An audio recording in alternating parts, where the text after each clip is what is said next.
Hello guys, this is Dr. Young. I'm here today to talk to you guys about the DBT skill, distress tolerance skills. It's a basic overview of what distress tolerance skills that you can use. So I provided you guys a little worksheet, if you just follow along in the video, that I told staff to do. You can just follow along, and it's easy to fill out. It's take you a few minutes to fill everything out, and then we'll reconvene after the video and discuss the questions that I have on the worksheet so that you guys can be better informed and see what you got and what you need to still work on, I guess. All right, so if someone can pause this video and go to the suggested video.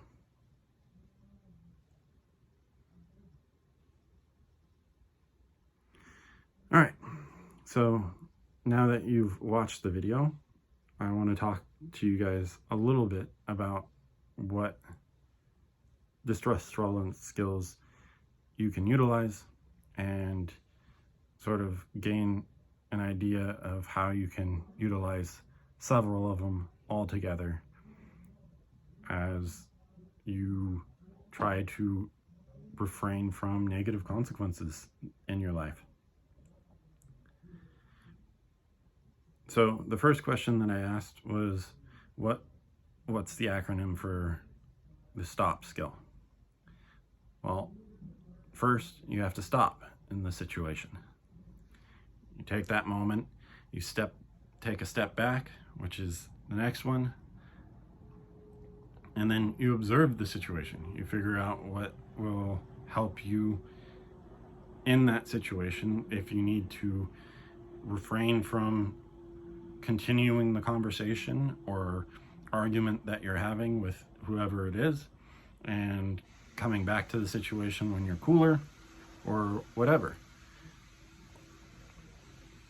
The final thing is proceed mindfully. So using the skills that you've developed to determine what will best benefit you in that situation. One of the skills that you can use is pros and cons, looking at each situation and determining what is the best situation from that point so that you can have the least negative consequences.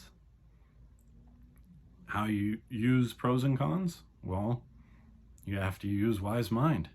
If you use wise mind, you're able to look at each situation, determine the positives and negatives of each of those situations, and then come out with the best plausible situation that will give you the least negative consequences. For question number 3, I asked, what is the acronym for the TIP skill? Well, the first thing is tip your temperature. So change your temperature. Use an ice cube on your skin or take a cold shower. Things like that will help distract your mind because it's changing your temperature rapidly and you can't stay focused on the aspect of what you're sad or mad about. But it also helps reduce your temperature if you're aggravated or frustrated or angry, because usually when that happens, your temperature elevates, your blood pressure increases, and this will help slow it down. The next thing is intensive exercise. So this is one thing that I regularly advocate for, is learning to exercise and develop those skills so that you can switch to a different thing, expel your energy, and learn the deep breathing skill or square breathing, in through your nose, out through your mouth, to help you better regulate yourself. By doing this, you can decrease your heart rate, and when you're focused on your breathing and intensively exercising, you're not focusing on the situation that you were in, you're focusing on the exercise itself. The final thing is paced breathing. So like what I was saying, in through your nose, out through your mouth, slowing down your heart rate, getting more blood circulation to your brain and everything else, and being able to really cognitively think about the situation.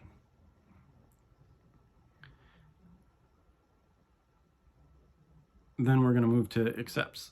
So what do you do in accepts? Well, you distract yourself. So some of these things that you can do are activities like exercise that you can, or watch a movie, or watch a comedy skit, or things that can distract you from the situation that you're in and the emotion that you're feeling, so that when you come back to that emotion, that situation, you can better think about it and no longer be stuck in the same cycle. The next thing is contributing. So maybe helping another person, or talking to them, or engaging with another person can help you even figure out some of your own problems, right? Comparing. So comparing is looking at things in a different light. So, okay, yeah, I'm facing this problem, but this is nowhere near what I had to face 2 years ago. Or, yeah, I'm stuck in this situation, but this isn't as bad as last week. So any of that can help benefit you and better put framing around the situation that you're in now. Then there's emotions. One thing that we talk about in DBT is opposite emotion.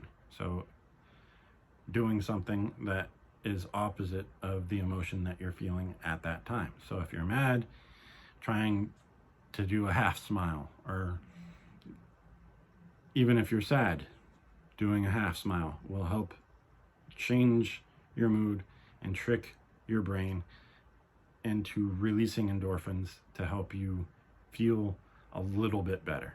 And that's the goal, right? It's not really to drastically change your mood, but to make you feel a little bit better in the situation that you're in. Another couple things that I don't encourage as much because it's a little bit more difficult is pushing away thoughts. So when you're pushing away that thought, it's you're pushing it away for a different time and then doing something else. And that sometimes seems a little bit difficult in a moment when you're highly frustrated, or in an argument. It's very difficult to push away a particular thought. You typically want to engage. So I advocate for stepping away from the situation and doing the other things. Another thing is thoughts. So changing your thoughts. So looking at the thought and then playing devil's advocate. So doing something opposite, or even just changing your thought pattern in a totally different way. So changing the topic of a situation, saying that you're getting upset, how about we change the topic? Things like that may help the situation, and then you can come back to it at a later time when you're de-escalated and can better think about solving the situation. And then sensations. So eating something that's super sweet or super tart or bitter or super spicy can help tip the scale and change your thought pattern, because the sensations that you're feeling, or even like tensing your muscles and then relaxing them, that tensation in your muscles and then relaxation can help change your thought patterns and calm you down so that you can think a little bit better. The next skill is improve. So improve the moment stands for imagery. So imagining yourself in a situation where you're surrounded by something that makes you feel good. So if it's sports, being in that sport doing something that you love, or if it's family, being around the family that you love and laughing and enjoying your time with them, or if it's friends, doing something with those friends that you always enjoy doing. Meaning, finding meaning in the situation. So that can be every negative situation has a positive in it, and finding that positive can help benefit you. So if you fail that math test and you're upset and overcome with regret or sorrow or disappointment, you can also look at it as, hey, this is a learning experience, and this F doesn't mean that I'm failing everything. It just means that I need to work harder at this, and I can take this test and look at the answers that I got wrong so that I won't get them wrong later. Or even, well, maybe I can go up to the math teacher and talk to him and learn how to solve this problem the right and correct way. The next thing is prayer. So it doesn't mean that you have to pray, but finding a way to meditate on a specific situation and getting out of finding hope for yourself and moving past the situation that you're in. Relaxation. So again, the whole muscle tensation, relaxation thing, or just stepping away from the moment and lying in bed and calming yourself can help change your thought pattern, your way of being, and you can come back to the situation and resolve it with a clearer mind. One thing in the moment. So finding one thing in the moment that's positive. Finding that stray cat and petting it. Doing something that has that beneficial factor that you can really enjoy. Finding the support that is around you that can help you out in those difficult times. Take a brief vacation. So that's the V, vacation. Taking a brief vacation is just taking a vacation from the problem. So pushing it away, saying, we'll come back to this later. I'm going to do something else. I'm not going to think about it. And then coming back to it. So situations like this is being in an argument with your girlfriend and saying, hey, we need to stop. Let's talk about something else, or I can do something else. We'll step away from each other at this moment, and then we'll come back and talk about this when our emotions aren't so high. Or when you're at work and you're struggling on a specific job task that you're doing, and then you can't complete it the way you want it. So stepping away from it, taking a vacation from that, even going out, taking a break, and then coming back to it may help solve the problem, and you can think of solutions while you're away, or even coming back, you might see something that you were doing wrong. And then finally, encouragement. This is more of an inner thing, and encouraging yourself. So encourage and grow and motivating yourself so that you can push through it. You're strong enough, you're good enough, you can do this, all that stuff. All that self-talk can really help and benefit you. So what is radical acceptance? Well, radical acceptance is accepting the situation as it is and then trying to move past the situation from then on. So you're taking the situation and accepting what's happening, the consequences to the situation, and then you step up further out and then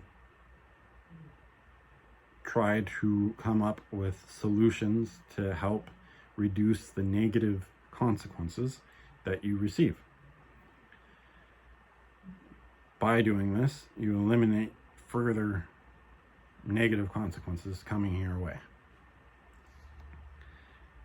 For the bonus question, what is another term for the stop skill?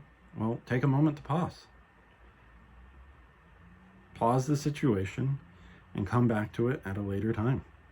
If you do that, then you can avoid negative emotions or emotions that will cause negative consequences. That's how I should say it. And help improve the situation in the long term. All right, guys. So those are the questions.